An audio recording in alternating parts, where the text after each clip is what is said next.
প্রিয়তমার ছবি চোখে আনতে চেষ্টা করেছিল, সে অসংখ্য ভাই বোনদের নামে আমার হাজার বছরের ঐতিহ্য জানি।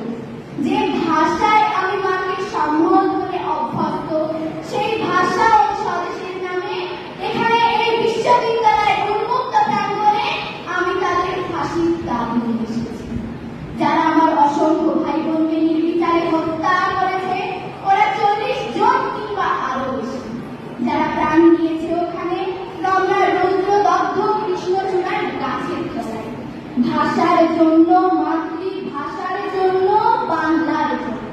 যারা প্রাণ দিয়েছে ওখানে একটি দেশের মহান সংস্কৃতির মর্যাদার জন্য, আলাওলের ঐতিহ্য, রবীন্দ্রনাথ, রায়কুমার, নজরুলের সাহিত্য ও কবিতার জন্য।